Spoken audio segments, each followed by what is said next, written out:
See on otselülitus otse Ülemiste keskuse aatriumist, kus täna on toimumas heategevuslik lastekodu laste jõululaat Topeltkink ja tänane päev on olnud täiesti meeletu, on olnud väga toredad programmi, aga mis kõige tähtsam, lastekodu lapsed on saanud hulganisti oma käsitööd müüa ja sündmus ise on jõudmas oma kulminatsioonini. Kell 4 läheb lavale siinsamas Daniel Levi.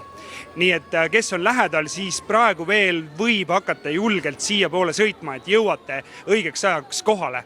Aga tänase päeva kangelased, lapsed ise on siin minu ette üles rivistanud ja ma uurin, kuidas teil on läinud. No kuidas tänane päev on läinud? Ütle mulle. Hästi. Mis su nimi on ja kus sa pärit oled? Simmustist ja mu nimi on Romina. Ütle, mida inimesed kõige rohkem tahtsid sinu käest osta? Küünlaid. Küünlaid osteti hästi. Mis teil kõige paremini kaubaks läks? Küünlad. No küünlad on väga mõnus kingitus. Mis sinu asjadest inimestele kõige rohkem meeldis? Kommikommid. Kummikommid meeldisid inimestele. Kas kõik saite müüdud või on veel midagi alles ka? Mis on alles? Alles. Kas kõik on otsas?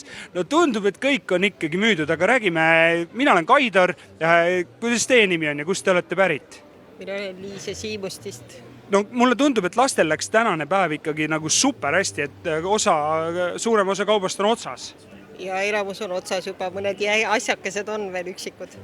Aga rääkige mulle natukene sellest fenomenist, et ma saan aru, et te valmistate ette terve aasta otsa. Mida see teie laste jaoks tähendab, et te tulete korra aastas siia Ülemiste Topeltkingile?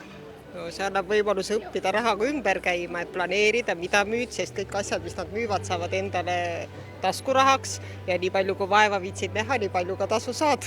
No kuidas on, kas see on nakatanud kõiki lapsi või on mõned niisugused eriti usinad? No ikka kõiki lapsi. Mõned on me muidugi ka väga usinad olnud, et kes on kunstikoolis käinud, kogunud terve aasta oma kunstitööd ja siis tulevad siia laadale müüma. Kuidas on, kui näiteks tänane päev lõpeb ära, lapsed on oma müüdud asjad niimoodi mõttes läbi lasknud ja vaadanud, et mis siis hästi kaubaks läks, kas tegelikult hakatakse plaane tegema juba homme uueks aastaks? No ikka teevad järeldusi, mida hästi osteti, et seda tasub uuesti teha ja mis võib-olla nii hästi läinud, et siis mõtleb selle asemel midagi uut välja. No mulle tundub, et see on nagu väga ettevõtlik lähenemine, et neil on väga ettevõtlikud lapsed. On küll, ei saa kurta. Mis teie roll selle kõige juures on? No mina abistan ja aitan, et kui need raskemad asjad või kui kuumad asjad, ega on vaja seal küünal vahe soendada, et pliidi juures valvan, et keegi ei kõrveta ennast, aga üldjuhul teevad ise. No selge, ma räägin lastega korra edasi. Nii, sinul on väga ilus näomaaling. See oled rebane või? Ei. Koer? Ei. Kes sa oled? Kass. Sa oled kass. Ütle, mida sinule kõige rohkem meeldib oma kätega teha? Näiteks ei teagi.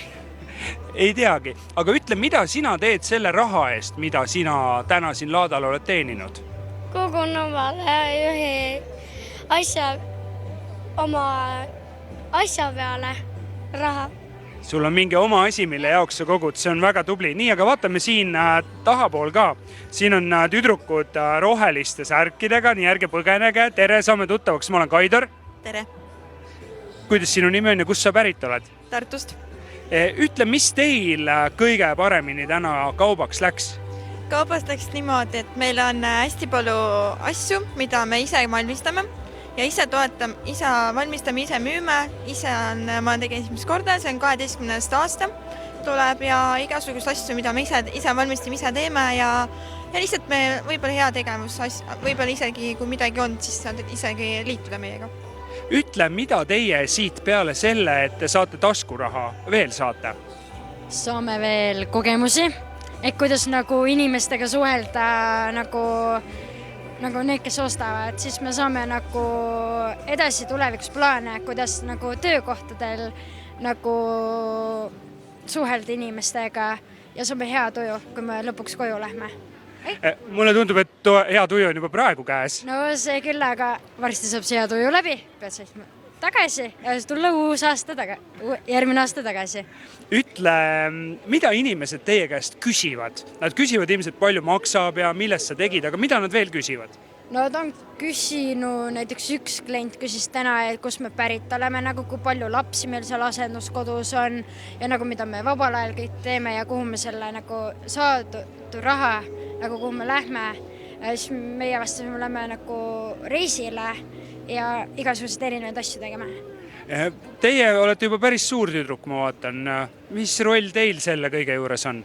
Mina olen selles lastekodus, asenduskodus kasvataja ja laste juhendaja erinevate käsitöö asjade valmistamisel. Kas neid tuleb tagasi ka hoida, et oi, see on nüüd liiga lennukas mõte või proovite ikka kõik laste suured ideed ära teha? No kui me hoogu satume, siis me teeme ikka hulgi mingeid asju, et pidama väga ei saa. Et siis tuleb tagasi tõmmata, et nad neid nii palju ei tahaks teha ja üritame mingeid uusi asju, ideid sisse tuua, et oleks mitmekesisem see müük. No kui täna vaatate, siin oli väga palju küünlaid traditsiooniliselt, kudumeid, sokke, kindaid. Kas on, mis suunas see innovatsioon praegu liigub, mida tegelikult tuleks järgmine aasta teha? Tuleks teha näiteks küünlaid, siis tuleks veel teha põlle ja igasugust põhjaloppe, kõiki neid asju. Isegi beebidele mütsi, salli, papusid ja isegi kampsunid ja mina just lõpetan, lähen valmistan koolis vennale kampsuni ja tegin papud ka.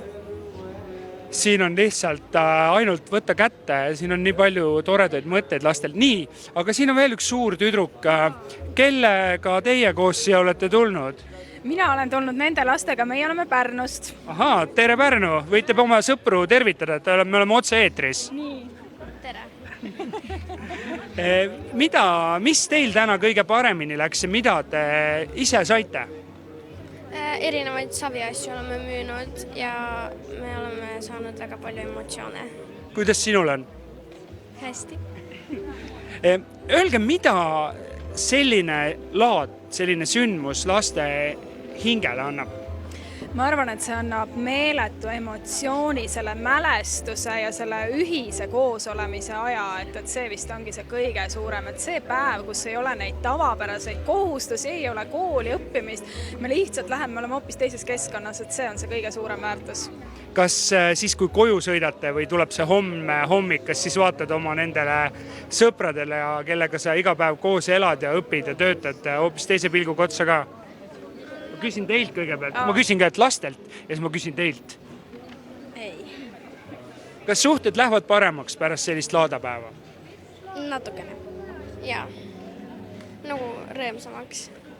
Kuidas teie poole pealt tundub? Kas on mingi teine hingamine pärast? Ja ma arvan, et see usaldus on see, mis tekib nende sellistel väljasõitudel, et see omavaheline, kuna me suhtleme tõesti maailma asjadest, et siis kuidagi see üksteise tundma õppimine annab selle usalduse võib-olla. Et kuna meie oleme hästi palju keskendunud oma savitoodetele, siis seesama, kui me neid teeme, siis tegelikult see on ka paras teraapia. Me olemegi seal vahest üks ühele, me räägime siukseid asju, et kõik nii-öelda mõlemad osapooled hinge pealt ära, eks ju, et see on nagu hästi mõnus koht. Seda on nii tore kuulda, väga tore, et te olete täna siin. Nii, tere, saame tuttavaks. Ma olen Kaidar, kus teie olete siia tulnud? Mina olen Tartust. Tartust. Kas see teekond tundub teile siia Tallinnasse tulles pikk või läheb see sõit siia väga kiiresti, sest ootus on nii suur? Täna läks päris kiiresti, kuna me rääkisime kõik läbi, mis täna saab ja siis oli ootusärevus ikka väga suur. No mis korraldusi või mis suuniseid teie andsite oma lastele? Ega ma tegelikult müügi osas ei andnudki, selles mõttes, et meestedades ma andsin nagu nõu, kuidas võiks teha. Aga kuidas kliente juurde pidada. Võib-olla seda andsin, aga üldjuhul nagu see osa jäi, ma natuke kartsin, et äkki jäi natuke väheks, et enne ei ole nagu käinud, aga ei, väga hästi läks. No suurepärane. Võite ka oma fännidele Tartusse saata tervitusi praegu? No tervitame siis kõiki. Häid jõule ja häid pühi, jah. Need teie olid tervitused siis tartlastelt kõigile oma fännidele ja liigume siia tahapoole ka. Tere, saame tuttavaks. Ma olen Kaidar. Mina olen Hanneli. Hanneli, kust teie olete siia tulnud? Kiiklast. Kiikla, mis maakonnas see on? Ida-Virumaa. Ida-Virumaa, see on üsna sirge tee teil siia tulla. Kas lapsed ootavad seda laadapäeva? Ja väga ootavad. Mis see nende jaoks tähendab? Mis see on, mida nad siit saavad? Mida nad siit saavad? Kõigepealt tegelikult kõige tähtsam on see, mida nad enne saavad, nad teevad ja nad teevad innuga ja nad on väga tublid meil ja meil on 200 õunapuud ja nad kuivatavad õunu ja see läks kõige paremini meil kaubaks ka. Nii et teil on oma selline 200 puuga õunaaed. Ma kujutan ette, kui need lapsed vaatavad kevadel, et kui ilusalt on need õies ja kui ei ole seda öökülma, et siis tuleb hea õunasaak, et siis on meil mida kuivatada ja laadal pakkuda. Täpselt nii ongi. Kuidas tänane kauplemise päev läks? Kas kõik õunad, krõpsud või kuivatatud õunad said müüdud? Jah, Oled see õnnelik? jah. Mida sa ootad järgmiselt aastalt? Mina ootan järgmises aastaks oma saviasju müüda. Sa müüd oma saviasju järgmisel aastal. Kas sellel aastal sul ei olnud saviasju? Oli küll, Aga sa ootad juba, et saaks uuel aastal uuesti saviasju müüa? jah. No tore. Praegu on ka hea võimalus, et saate oma sõpru tervitada läbi selle otse ülekande, et lehvitage neile, kes siis seal teile võib-olla vaatavad. Ja kindlasti lehvitame.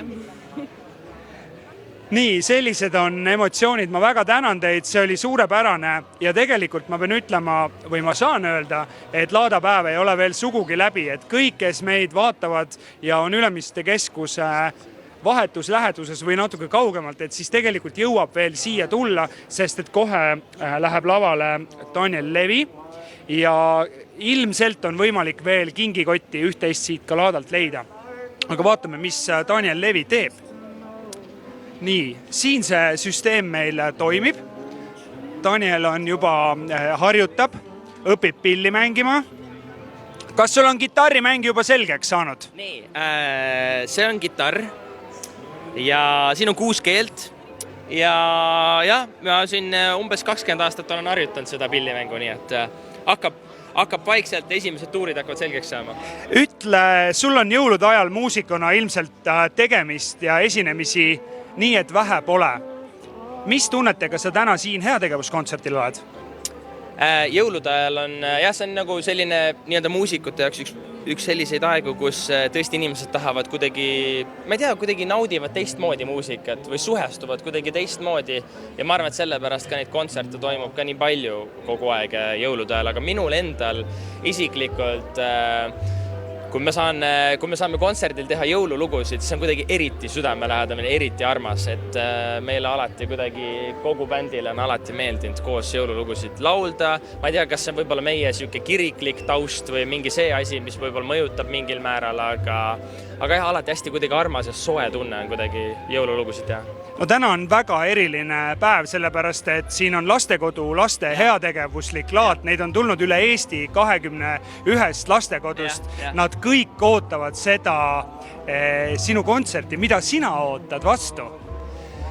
Mina ootan seda, et mina võtsin natuke sularaha kaasa, ma ootan seda, ma tahan leida kõige paremaid jõulukingitusi siit nende laudade pealt, nii et ma saan aru, et nad on meisterdanud, nad on näinud vaeva kõvasti ja nii, et mina ootan vastu, et ma saaks neilt osta väga häid jõulukingitusi oma lähedastele. Ma võin sulle öelda, et siin on üht-teist maiustamist, siin on tervislikku kraami, siin on seepe, siin on sokke, salle, siin on lõbusaid asju, siin on kõike, nii et kui Daniel ei saa esinemise ajal ostelda, aga teie, kes te vaatate, jõuate tulla veel ostlema, nii et kasutage selline võimalus ära. Aga ütle, milline on üks hea jõulukink? Tead, me just see aasta kuidagi perega istusime laua ümber, sõime ja arutasime, mis me nüüd ikkagi nende jõuludega nüüd teeme. Et kuidagi tundub, et mida aasta edasi, seda vähem olulisemaks tegelikult muutuvad mingid asjad ja seda olulisemaks muutuvad teised väärtused. Nii et mina olen alati tundnud rõõmu sellisest ise tehtud kingitusest, kuidagi sa saad aru, et selle taga on nagu mingi lugu või selle taga on mingi asi südamega tehtud. Et kui on mingi asi, millel on lugu taga, siis mulle see väga meeldib, see on mu lemmik. Aitäh sulle, Daniel, ma ootan isiklikult väga su kontserti, sest ma muide ei ole ühelgi su kontsertil käinud. ma olen sind ilmselt Häbiväärne. mitmeid kordi Häbiväärne. intervjueerinud, aga ma olen sama elevuses nagu kõik teised. Ma arvan, see on lahe. Ma soovin teile toredat kontserti kogu bändile. Aitäh. Kütke täiega, avage Aitäh. meie hingekeeli. Teeme nii. Tšau.